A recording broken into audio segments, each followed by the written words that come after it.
Greetings, everyone. Admiral Seabass here for January 1940 Commonwealth.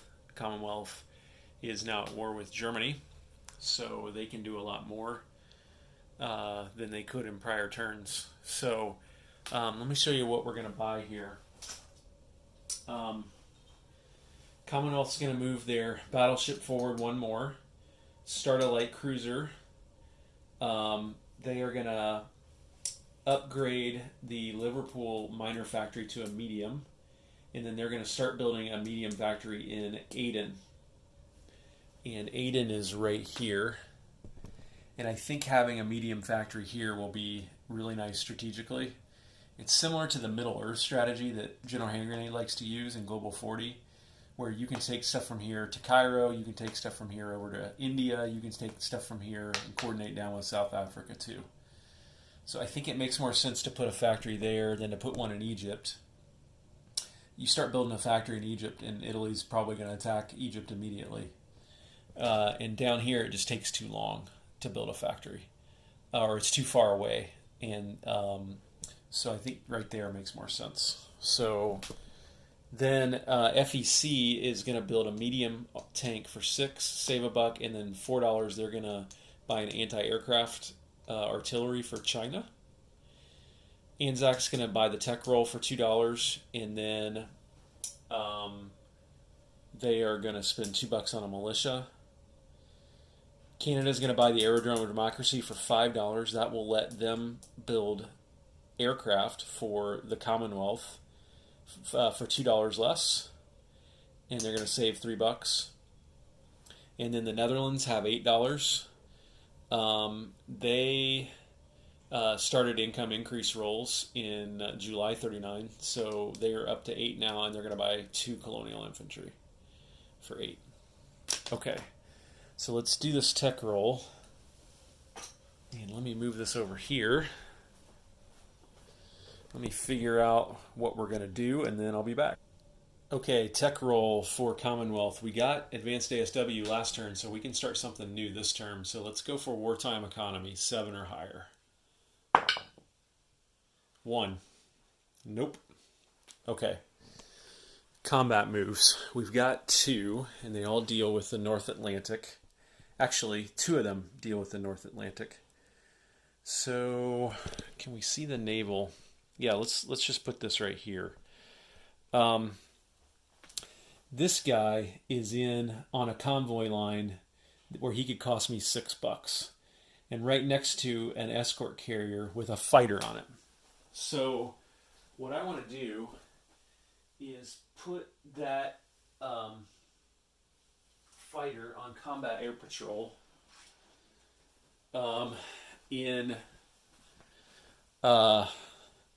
he has a combat air patrol range of 1, so he flies off of that escort carrier into this sea zone and goes on combat air patrol. Now we can attack him, and he cannot just retreat and submerge when there's a plane on combat air patrol in his zone.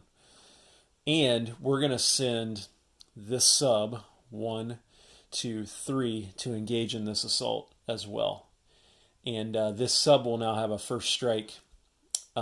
Actually, they'll have first strike against each other, I believe. I think only destroyer negates that. And the plane will also be able to shoot at the sub as well. I think that's the way to play it. If I'm wrong on that, let me know. And so we'll have that combat. Also, this destroyer here will go on escort duty right there. And so this will at least ensure that we have another modifier if this guy tries to raid the convoy line again. He'll probably want to move out here, because if he stays in here and raids it, this guy gets to shoot at him. So that at least gives us an extra escort for the London-Halifax line. And then down here in the South Atlantic, I think what we're going to do is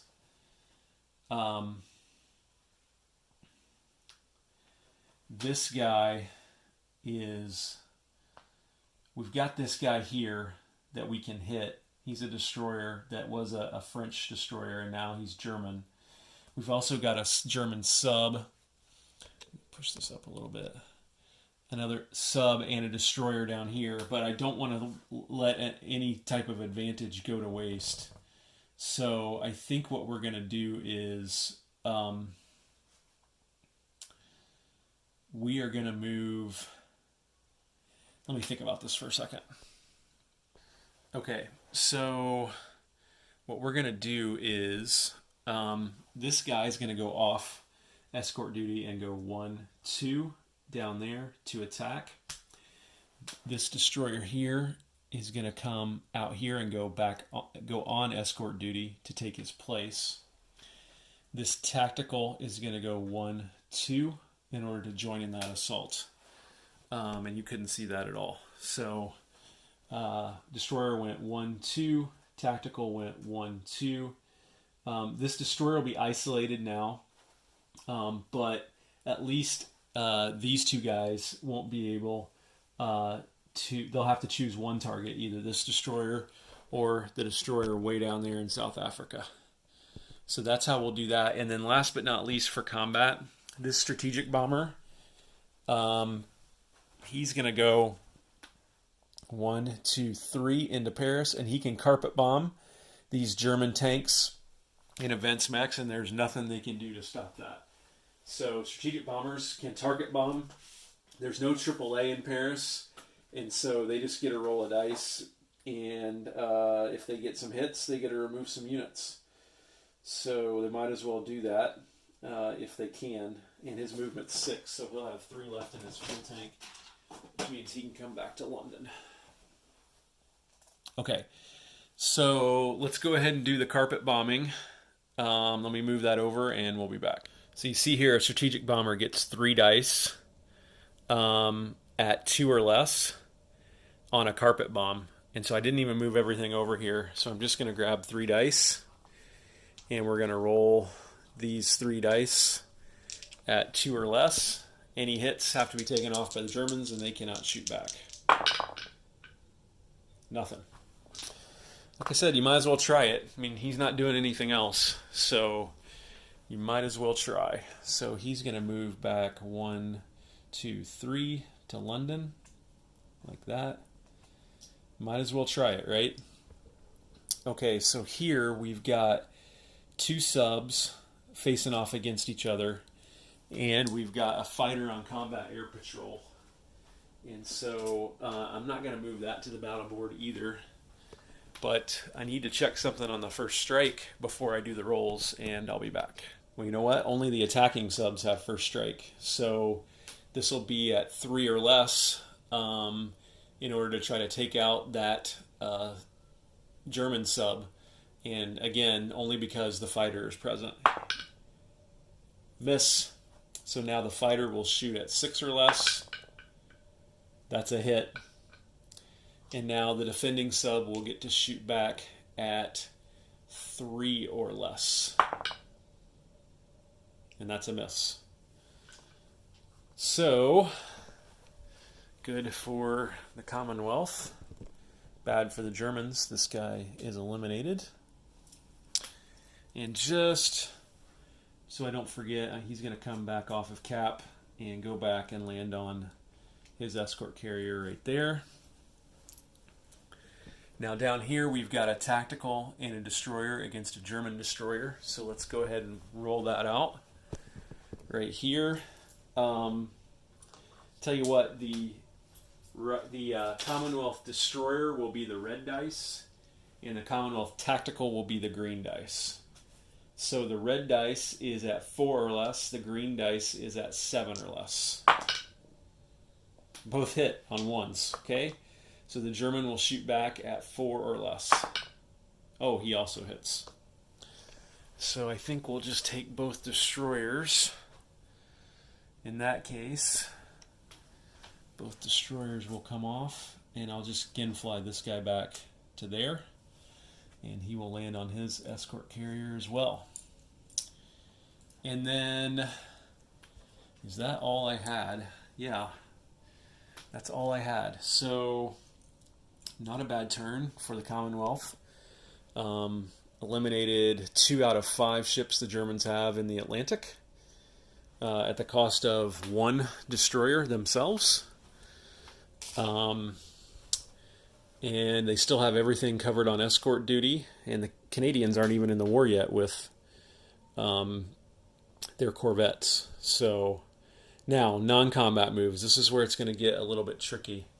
So I've been thinking a lot about the Med, both from an Italian perspective and from a Great Britain Commonwealth perspective. And I'll be honest with you, if you're the Italians and you got the Germans sitting up here with the Luftwaffe and a bunch of Navy, and their Navy's almost at parity with Great Britain, Italy's thinking, there's no way that Great Britain can bring any of this stuff down into the Med without weakening themselves against the Germans.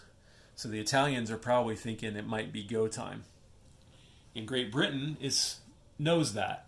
And so what Great Britain's going to do, and I think a competent Great Britain player would know that.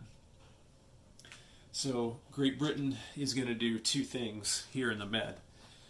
First, it's going to put a guy on escort duty here just so the Italians cannot use their, they have 5 subs,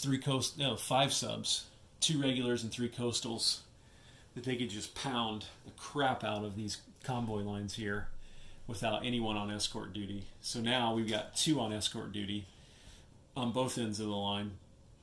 But then I think the British have got to consolidate their Navy, and I really thought about where they should consolidate it. And I think they have to consolidate it off of Egypt for 2 reasons. I think it's way more important that Egypt keep the Suez open, or that Great Britain keep the Suez open, than that they keep the Straits of Gibraltar open. And number 2, the Straits of Gibraltar are very well defended. 2 mountains, 2 artillery, a militia, a coastal gun, and a fortification, whereas Britain is still very much working on the defenses of Egypt and the Suez. And now that we're building that factory down in Aden, it becomes even more important to guard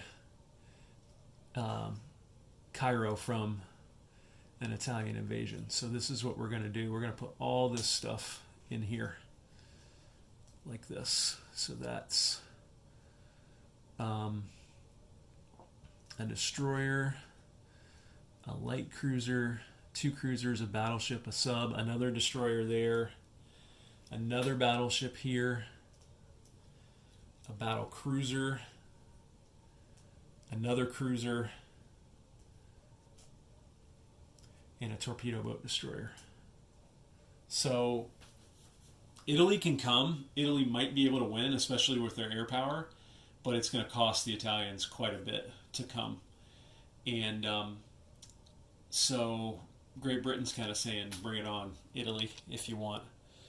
What other non-combat moves are we going to have? Let's see. Right here, this guy he's not at a naval base, so he can go 1, pick this guy up, and then he can go 2 and have him right there. A little bit exposed for sure, but it is what it is at this point. Let's see, what else are we going to do? This medium bomber I want in London, because then he can go down to the Med next turn if we want him to. Over here, this light cruiser is going to go 1, 2, 3 and join up with the rest of the FEC Navy in there.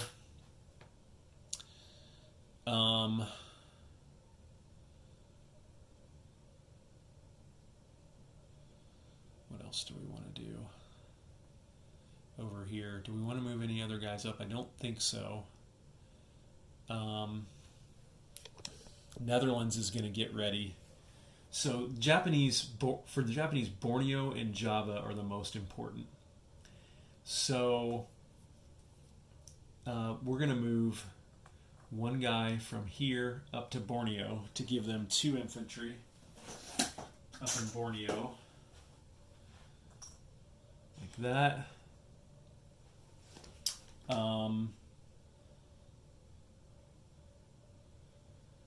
And then we'll probably build each of those colonials. We'll probably build one here and another one here. This turn. And then I think we should move all of our Navy up to here as well and make the Japanese just come in and take everything out. Coastal sub will be a meat shield, but you know what we'll do with this guy? We're going to move him. He's at a sub base 1, 2, 3. He's going to go up here and hunt with that guy once things go to war here. So let's do that with Netherlands. Over here, this cruiser and transport are going to come back to here like that. And what have I got? I got a militia for them. Yeah. Oh, and then this artillery will rail move up to here like that. Have I got any other non-combat moves for the UK? Am I missing anything obvious? Don't think that I am. Oh, yeah, actually. We've got to pull the British Navy. I think we've got to pull them back to the English Channel. Because I was thinking about that. You got to defend London at the end of the day. And so I think all these guys have got to move back into here. Like that. This fighter can still scramble to protect them because the Liverpool boundary borders Sea Zone 25 here in the channel, but I think they got to do that. You definitely don't want to put this escort carrier at risk, which the Germans could have come through here and taken that out. Now it's going to be harder for the Germans to do that. So I think that's what we do there. All right, let's place units now. So for $5, we're going to upgrade the Liverpool factory from a minor to a medium. That only takes 1 turn. So that's good. For another $5, we're going to start building a medium factory in Aden. Right there. So I put that under construction on Aden, and then I put a factory on a Commonwealth roundel on the 3-stage of the facility production chart, because that'll take 3 turns to build. And then I got a battleship, which means I can move him from here to here. And I got a light cruiser, which I start at 5, and he starts there. That light cruiser is designed to protect the main British fleet from the Luftwaffe, primarily. So just wanted to explain that one. Let's see here. FEC, they're going to put their tank right there. And then I'm going to pick up this anti-aircraft. I'm going to put a Chinese roundel on it because I don't have any Chinese anti-aircraft guns. And I'm going to deliver that puppy in Yunnan. Right there. And I'm going to say, come on, Japan, bring those planes in here. Little reverse action there compared to what the Japanese did to the Chinese communists. Okay, FEC saved a buck. Anzac's going to build a militia. And hang on just a second. That militia, I just want militia on my coastal territories here, so any amphibious assault at least has a chance of taking casualties and can't just be taken free and clear. And so, actually, I think this one would be more important to defend first, so we'll do that. And then Canada saves 3, and then they put this aerodrome of democracy, which is really cool, by the way, in Ottawa. And now Commonwealth air units can be built here and then lend-leased to other Commonwealth nations for $2 less, which is huge. Okay, so let's collect income now. I forgot to put the Dutch units on. So the Dutch will build one there and one there. Again, just to make it hurt if you amphibiously assault it, so there's at least a chance of a casualty. Okay, now let's collect income. So for Great Britain, they're at 19, and they're going to get, which is their wartime income, and they're going to get 3 for possession of Suez Canal. That's 22. They could have gotten 2 if Iran was neutral or in possession of the Allies, but they don't because Russia has it. And they're not going to get any for possession of the Dutch territories. So they're going to get $22 in income. $22. FEC saved $1. Their base income is 14. And they get 2 more if Aden and Suez are Allied controlled, so that's $16 that they will get to spend next turn. Plus 1 is 17. Anzac gets base income of 7, plus 2 if there's no Japanese warships in or south of the Netherlands East Indies, so that will means they will get $9 to spend next turn.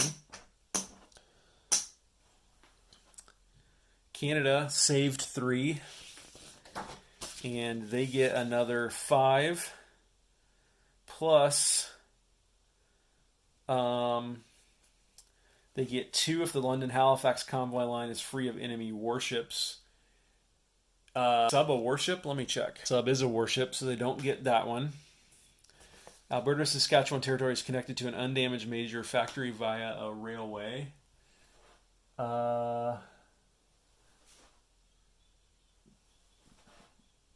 It is. So that's 1. So they're at 6. Canada and USA are jointly at war with a common enemy. They are not. So Canada will collect 6 more, which means they will also have $9 to spend next turn, which means they could buy 2 corvettes if they wanted to. Netherlands now is they are at $5, but they still get a roll for income increases at E6. So I'm going to roll that right now, and it's a 2. So they get to go from 5 to 7, like that, and they'll collect another $7 that they can spend next turn. And Japan's thinking, I got to take those guys out before they collect too much money. So let's check victory conditions now. For Great Britain and the Commonwealth. I don't think anything would have changed other than the fact that they've lost the one on contained fascism. Let me see, med security. They possess Gibraltar, Suez, and Malta. Preserve the empire. FEC has possessions of all land zones. Yes. South Pacific security. Yeah, so they're still at 5. Which is where they were before Germany attacked them. So you see there how sometimes, what Germany does didn't impact what Commonwealth had at all yet. So anyway, yeah, that's where things stand. If I missed anything, let me know. Otherwise, this is Admiral Seabass signing off for Commonwealth, January 1940.